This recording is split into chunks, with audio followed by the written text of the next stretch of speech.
ಯೋಗ ಮತ್ತು ನಿಸರ್ಗದತ್ತ ಆಹಾರ ಪದ್ಧತಿ ಹಾಗೂ ಸಹಜ ಜೀವನ ಶೈಲಿಯಿಂದ ನಿಮ್ಮ ಆರೋಗ್ಯವನ್ನು ವೃದ್ಧಿಸಲು ನೀವು ಭೇಟಿ ಕೊಡಬಹುದಾದ ಕರ್ನಾಟಕದ ಅತ್ಯುತ್ತಮ ಪ್ರಕೃತಿ ಚಿಕಿತ್ಸಾ ಕೇಂದ್ರ ಸೌಖ್ಯವನ. ಧರ್ಮಸ್ಥಳದ ಶಾಂತಿವನ ಟ್ರಸ್ಟ್ ಪ್ರವರ್ತಿತ ಸೌಖ್ಯವನ ಯೋಗ ಮತ್ತು ಪ್ರಕೃತಿ ಚಿಕಿತ್ಸಾ ಕೇಂದ್ರವು ಉಡುಪಿ ಜಿಲ್ಲೆಯ ಮಣಿಪಾಲದ ಪರ್ಕಳದ ಪರೀಕ ಗ್ರಾಮದಲ್ಲಿ ಸ್ವರ್ಣ ನದಿ ತೀರದ ಸನಿಹದಲ್ಲಿ ನಿಸರ್ಗ ರಮಣೀಯ ವಾತಾವರಣದಲ್ಲಿ ಕಂಗೊಳಿಸುತ್ತಿದೆ. ಅತಿಯಾದ ತೂಕ, ಬೊಜ್ಜು, ಮಧುಮೇಹ, ರಕ್ತದೊತ್ತಡ, ಬೆನ್ನು ನೋವು, ಗಂಟು ನೋವು, ತಲೆನೋವು, ಖಿನ್ನತೆ ಮೊದಲಾದ ನಿತ್ಯ ಸಮಸ್ಯೆಗಳಿಗೆ ಖಚಿತ ಉಪಶಮನ ಮತ್ತು ಪರಿಹಾರಕ್ಕಾಗಿ ಸೌಖ್ಯವನಕ್ಕೆ ಭೇಟಿ ನೀಡಿ. ಯೋಗ, ಧ್ಯಾನ, ಮಣ್ಣಿನ ಚಿಕಿತ್ಸೆ, ಮಸಾಜ್, ಜಲ ಚಿಕಿತ್ಸೆ, ಆಕ್ಯುಪಂಕ್ಚರ್, ಆಕ್ಯುಪ್ರೆಷರ್, ಆವರ್ತನ ಚಿಕಿತ್ಸೆ, ನಿಸರ್ಗದತ್ತ ಆಹಾರ ಶೈಲಿ, ನಡಿಗೆ ಮೊದಲಾದ ಉಪಕ್ರಮಗಳೊಂದಿಗೆ ಆರೋಗ್ಯ ವೃದ್ಧಿಸಿಕೊಳ್ಳಲು ಹಿತಕರವಾದ ತಾಣ ಸೌಖ್ಯವನ. ಕಾಳಜಿಪೂರ್ಣ ಆಡಳಿತ ವ್ಯವಸ್ಥೆ, ಸೇವಾ ಮನೋಭಾವದ ತಜ್ಞ ವೈದ್ಯರ ತಂಡ, ಸ್ನೇಹಮಯಿ ಸಿಬ್ಬಂದಿಗಳೊಂದಿಗೆ ಬದ್ಧತೆಯ ಯೋಗ ಮತ್ತು ಪ್ರಕೃತಿ ಚಿಕಿತ್ಸೆಯ ಕೇಂದ್ರ ಸೌಖ್ಯವನ. ವಿಳಾಸ: ಸೌಖ್ಯವನ, ಶ್ರೀ ಧರ್ಮಸ್ಥಳ ಮಂಜುನಾಥೇಶ್ವರ ಯೋಗ ಮತ್ತು ಪ್ರಕೃತಿ ಚಿಕಿತ್ಸಾ ಆಸ್ಪತ್ರೆ, ಪರೀಕ, ಉಡುಪಿ.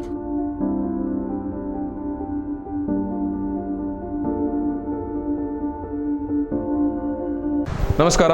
ಸೌಖ್ಯವನ ಸೌಖ್ಯ ಸಂಧಾನ ವಿಶೇಷ ಕಾರ್ಯಕ್ರಮಕ್ಕೆ ಸ್ವಾಗತ. ಈ ದಿವಸ ನಮ್ಮ ಜೊತೆಗೆ ಸೌಖ್ಯವನ ಆಸ್ಪತ್ರೆಯ ಮುಖ್ಯ ವೈದ್ಯಾಧಿಕಾರಿಗಳಾಗಿರುವಂಥ ಚೀಫ್ ಮೆಡಿಕಲ್ ಆಫೀಸರ್ ಆಗಿರುವಂಥ ಡಾಕ್ಟರ್ ಶಿವರಾಜ್ ವಿ ಪಾಟೀಲ್ ಅವರಿದ್ದಾರೆ. ನಾನು ಅವರನ್ನು ಪ್ರೀತಿಯಿಂದ ಈ ಒಂದು ಕಾರ್ಯಕ್ರಮಕ್ಕೆ ಸ್ವಾಗತ ಮಾಡ್ತಿದ್ದೇನೆ. ನಮಸ್ತೆ. ವೀಕ್ಷಕರೇ, ಇವತ್ತು ನಾವು ತುಂಬ ಒಂದು ಇಂಪಾರ್ಟೆಂಟ್ ಆದ ವಿಷಯಗಳ ಬಗ್ಗೆ ಮಾತಾಡ್ತಾ ಇದ್ದೇವೆ.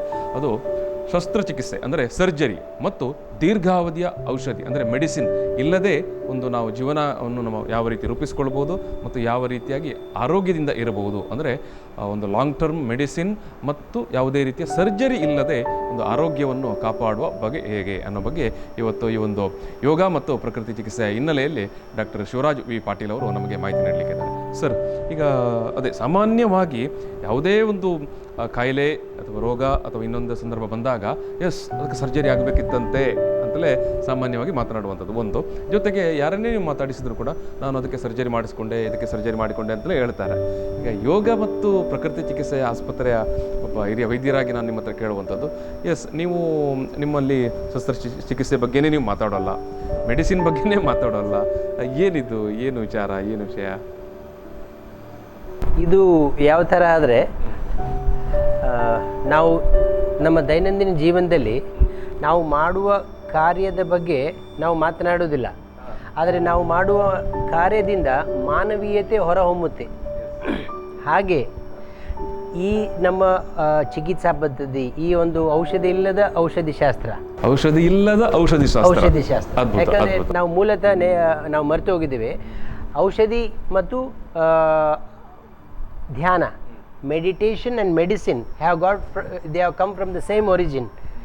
So the meaning says wholesome, the meaning says knowledge. So ಯಾವ ಜ್ಞಾನ ಸಂಪೂರ್ಣವಾಗಿರುತ್ತೆ, ಸಮಗ್ರವಾಗಿರುತ್ತೆ, ಆ ಜ್ಞಾನಕ್ಕೆ ಔಷಧಿ ಅಂದರು ಹೊರತು ಬಾಯಿಂದ ತಗೊಳ್ಳುವ ಔಷಧ, ರಕ್ತದಲ್ಲಿ ತಗೊಳ್ಳುವ ಔಷಧಿ, ಇಂಜೆಕ್ಷನ್ ಮಾತ್ರೆ ಮೂಲಕ ತಗೊಳ್ಳುವುದು ಮಾತ್ರ ಔಷಧಿ ಅನ್ನೋದು ಅದು ಅವರ ಅರ್ಥವಾಗಿರಲಿಲ್ಲ. ಈಗ ಅಂದರೆ ಜ್ಞಾನವೇ ಇದು ಔಷಧಿ, ಅದರಲ್ಲಿಯೂ ಕೂಡ ಸಮಗ್ರ ಜ್ಞಾನವೇ ಒಂದು ಔಷಧಿ. ಈಗ ನಾವು ದೈನಂದಿನ ಜೀವನದಲ್ಲಿ ನಾವು ಕಾಣುವುದೇನೆಂದರೆ, ಜೀವನ ಶೈಲಿ ಆಧಾರಿತ ಸ್ವಯಂಕೃತ ಒತ್ತಡ ಉದ್ವೇಗದಿಂದ ಉಂಟಾದ ಕಾಯಿಲೆಗಳು ನಮ್ಮ ದೇಶದ ಅತಿ ಹೆಚ್ಚು ಸಂಪತ್ತುಗೆ ಒಂದು ಹಾಳು ಮಾಡಲಿಕ್ಕೆ ಅಥವಾ ಅದರಲ್ಲಿಂದ ಬರುವ ರಿಟರ್ನ್ಸ್ ಏನಿದೆ ಅಲ್ವಾ, ತುಂಬ ಇದೆ ಅಂತಂದ್ರೂ ತಪ್ಪಾಗೋದು. ಸೊ ಇದಕ್ಕೆ ಮೂಲ ಕಾರಣ ಏನು ಅಂತಂದರೆ, ನಮ್ಮಲ್ಲಿ ಹೋಲ್ಸಮ್ನೆಸ್ ಹಾಳಾಗಿದೆ. ಅಂದರೆ ಮನುಷ್ಯನನ್ನು ಸಮಗ್ರವಾಗಿ ಒಟ್ಟಿಗೆ ಎದುರಿದ್ದವರು ನಮ್ಮವರು ಅನ್ನುವ ಭಾವನೆ ಕಳೆದುಕೊಂಡಿದ್ದಾರೆ. ಕಾರಣ ಏನಂದರೆ, ತನ್ನ ದೈಹಿಕ, ಮಾನಸಿಕ, ಆರ್ಥಿಕ, ಸಾಮಾಜಿಕ ಏಳಿಗೆ ಆಗಬೇಕು ಅನ್ನೋದು. ಇದರಲ್ಲಿ ಮರೆತು ಏನು ಹೋಗಿದ್ದಾನೆ ಅಂದರೆ, ಕಾರ್ಯಫಲ ಕರ್ಮಫಲ ಯಾರಿಗೂ ತಪ್ಪದು ಅಂತ. ಸೊ ಈ ಬೇಸಿಕ್ ಈ ಒಂದು ಪ್ರಕೃತಿ ಚಿಕಿತ್ಸೆ, ದ ಲಾ ಆಫ್ ನೇಚರ್ ಏನಿದೆ ಅಲ್ಲ, it is nothing but the law of ಕರ್ಮ. ಸೊ ಈ ಕರ್ಮ ಸಿದ್ಧಾಂತದ ಪ್ರಕಾರ ನಾನು ಏನು ಹೇಗೆ ಹಾಗೆ ಮತ್ತೆ ನನ್ನೊಟ್ಟಿಗೆ ಅದು ಮತ್ತೆ ರಿಪೀಟ್ ಆಗುವುದು ಇದೇ ಜನ್ಮದಲ್ಲಿ ಅನ್ನೋದು ನಾವು ಮರ್ತಿದ್ದೇವೆ. ಸೊ ಪ್ರಕೃತಿ ಚಿಕಿತ್ಸೆ ಈ ಮಣ್ಣು ಹಚ್ಚಿಸುವ ಮೂಲಕ, ನೀರಿನಲ್ಲಿ ಅವರನ್ನ ಕೂರಿಸುವ ಮೂಲಕ, ಅವರ ಒಳಗಡೆ ಇರ್ತಕ್ಕಂಥ ಬೆಂಕಿಯನ್ನು ಶಾಂತಗೊಳಿಸುವ ಮೂಲಕ, ಮಾಲಿಶ್ ಚಿಕಿತ್ಸೆಗಳ ಮೂಲಕ ಇದು ನಮ್ಮ ಒಳಗಡೆಯ ಪಂಚಮಹಾಭೂತಗಳನ್ನು ಸಮತೋಲನಗೊಳಿಸುವುದರಿಂದ ನಮ್ಮಲ್ಲಿ 3 ಶಕ್ತಿಗಳಿದ್ದಾವೆ. ಇದಕ್ಕೆ ನಾವು the principle of 3 to be free ಅಂತ ನಾವು ಹೇಳೋದು. ದ ಪ್ರಿನ್ಸಿಪಲ್ ಆಫ್ 3 ಏನೇನಿದ್ದಾವೆ? ದ ಪ್ರಿನ್ಸಿಪಲ್ ಆಫ್ 3 ಅಂದರೆ 3 ಗುಣ, 3 ದೋಷ, 3 ಶಕ್ತಿ. 3 ಗುಣ, 3 ದೋಷ, 3 ಶಕ್ತಿ.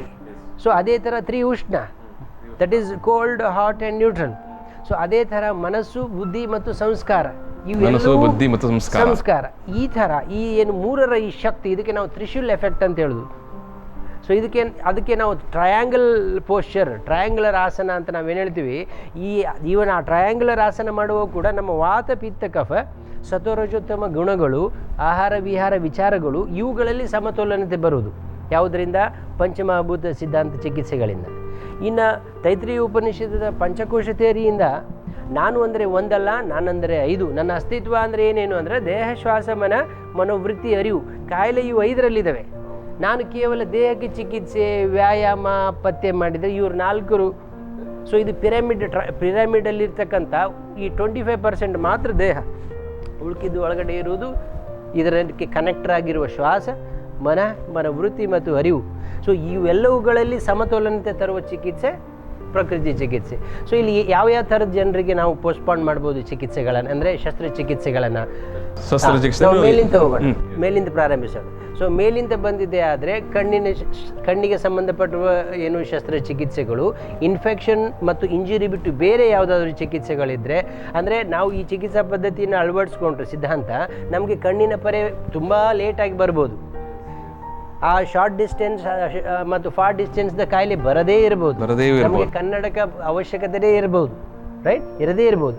ಇನ್ನು ಕೆಳಗಡೆ ಬಂದರೆ ಸೈನಸ್ಗಳು, ಇನ್ನೂ ಕೆಳಗಡೆ ಬಂದರೆ ಟಾನ್ಸಿಲೆಕ್ಟಮಿ.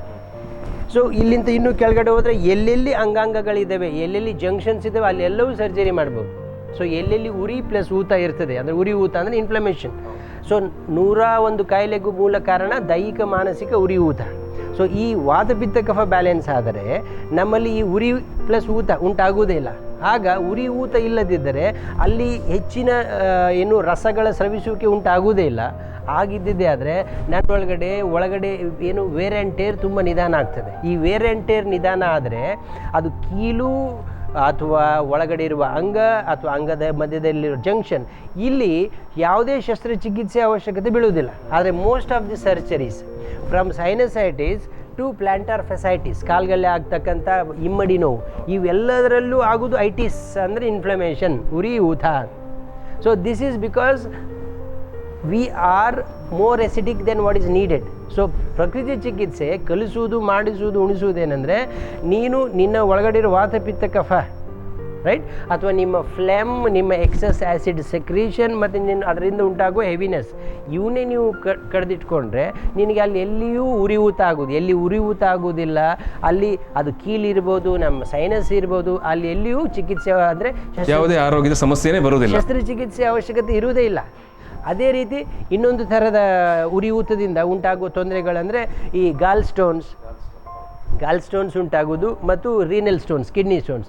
ಇವೆರಡಕ್ಕೂ ನೀವು 10-20 ಸುತ್ತು ನೀವು ಏನೇ ಔಷಧಿ ಚಿಕಿತ್ಸೆ ಕೊಟ್ಟರು ಕೂಡ ನಾನು ಮೂಲತಃ ಆ ಗುಣದಲ್ಲಿ ಪರಿವರ್ತನೆ ತರದೇ ಇದ್ದರೆ ಮತ್ತೆ ಮುಂದಿನ 3 ತಿಂಗಳು 6 ತಿಂಗಳಲ್ಲಿ ಮತ್ತೆ ಇಲ್ಲಿ ಸೈನಸಲ್ಲಿ ಮತ್ತೆ ಕಫ ತುಂಬಿಕೊಳ್ಳೋದು, ಕಿಡ್ನಿಯಲ್ಲಿ ಸ್ಟೋನು, ಪಿತ್ತಕೋಶದಲ್ಲಿ ಕಲ್ಲುಗಳು. ಮತ್ತು ಏನು ಮಾಡಬೇಕು ಅಂದರೆ ಒಂದೊಂದನ್ನು ತೆಗೀರಿ ಆಚೆ ಅಂತ. ಏನದು, ಗರ್ಭಕೋಶದಲ್ಲಿ ತೊಂದರೆ ಗರ್ಭಕೋಶ ತೆಗೀರಿ, ಪಿತ್ತಕೋಶದಲ್ಲಿದ್ದರೆ ಪಿತ್ತಕೋಶ ತೆಗೀರಿ, ತಲೆಯಲ್ಲಿ ಹೌದು, ಕಿಡ್ನಿ ಇದ್ದರೆ ಕಿಡ್ನಿ, ತಲೆಯಲ್ಲಿ ಕಲ್ಲಾದರೆ ಮತ್ತೆ ಏನು ತೆಗಿಬೇಕು ಗೊತ್ತಿಲ್ಲ. ಹಾಗೆ ಎಲ್ಲಿಯೂ ಅದು ನೋವೋ, ಬಾವೋ, ಬಿಗಿತವೋ, ಕಲ್ಲು. ಸೊ ಕಲ್ಲು ಯಾಕಿದಾಗಿದೆ? ಮನುಷ್ಯ ತನ್ನ ಪ್ರತಿ ತಾನು ಕಲ್ಲಾಗಿದ್ದೇನೆ, ಅವನು ಮರೆತಿದ್ದಾನೆ ತಾನು ನೀರು ಅಂತ. ಸೊ 75% ನೀರಿನ ಅಂಶ ಇದೆ ನಮ್ಮ ದೇಹದಲ್ಲಿ. ಅದನ್ನು ಉಳಿಸುವ, ಬೆಳೆಸುವ ಒಂದು ಶಾಸ್ತ್ರ, ಒಂದು ಚಿಕಿತ್ಸಾ ವಿಧಾನ ಪ್ರಕೃತಿ ಚಿಕಿತ್ಸೆ. ಇದು ಚಿಕಿತ್ಸೆ, ಈ ಒಂದು ಶಸ್ತ್ರಚಿಕಿತ್ಸೆ ವಿಷಯದಲ್ಲಿ. ಇನ್ನು ದೀರ್ಘಾವಧಿ ಔಷಧಿ ನಮ್ಮೆಲ್ಲರಿಗೂ ಗೊತ್ತಿದೆ. ಶುಗರ್, ಡಯಾಬಿಟೀಸ್, ಹೈಪರ್ ಟೆನ್ಷನ್, ಡಿಸ್ಲಿಪಿಡಿಮಿ ಅಂದರೆ ಹೈ ಕೊಲೆಸ್ಟ್ರಾಲ್ ಲೆವೆಲ್, ಇವೆಲ್ಲ ಇನ್ಕ್ಲೂಡಿಂಗ್ ಎಸಿಡಿಟಿ, ಗ್ಯಾಸ್ಟ್ರೈಟಿಸ್ಗೆ ಎಲ್ಲರಿಗೂ ಗೊತ್ತುಂಟು. ಏನು ಗೊತ್ತಿದೆ? ಇದು ನಾನು ಬದಲಾಗೋರು ಈ ಜನ್ಮದಲ್ಲಿ ಏನು ಬದಲಾವಣೆ ನನ್ನ ಒಳಗಡೆ ಉಂಟಾಗುವುದಿಲ್ಲ. ನಾನು ಅಂದರೆ ಯಾರು? ನಾನು ಅಂದರೆ ನನ್ನ ಆಹಾರ, ವಿಹಾರ, ವಿಚಾರ.